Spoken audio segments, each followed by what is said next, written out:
د خوست ولایت د سپیرې په سرحدي ولسوالۍ کې د چهارشنبې شپې د زلزلې د ټکان له امله 29 کسان شهیدان شوي او 22 تنه نور ټپیان دي. د دغه ولسوالۍ چارواکي وایي په شهیدانو او ټپیانو کې سړي، ښځې او ماشومان شامل دي. دوی زیاتوي چې په سیمه کې یو شمېر زیانمنو شویو ته یې اولیا مرستې رسولي او د سروې وروسته به نورو زیانمنو کورنیو ته هم مرستې وویشل شي. دغه چې کوم معلومات مې د خلکو نه واخیستي دي او څومره لاسرسی مې خپله کوشش کړی دی چې لاسرسی ورته ولري، نو دغه 2 زخمیون لري، 29 ته د مې د معلوماتو په اساس مړ رسېدلي دي.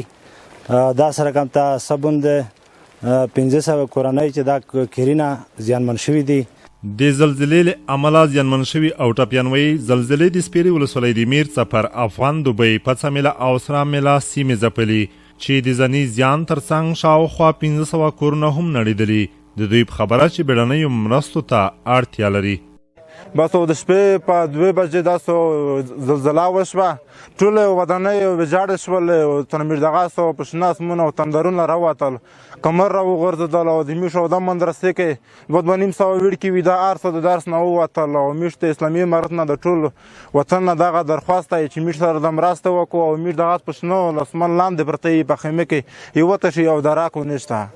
داز بچای من مرسای چې د ورک ملم و انده په خماکو یشای دی کرم څټ مخ وشته دی غوګه په 15 پرځ لکه نه ورکی کړي یا په چپړو خادو نه نوستي په غام خوستي مل د ورک مل واستي غا خو تا وکسه زړبدګای چې ستونه واست ورسېږي څوکي. د چهارشنبې شپې زلزلې د خوست ولایت د سپیرې ولسوالۍ ترڅنګ د پکتیکا، بګیان او برمل ولسوالیو کې هم شاوخوا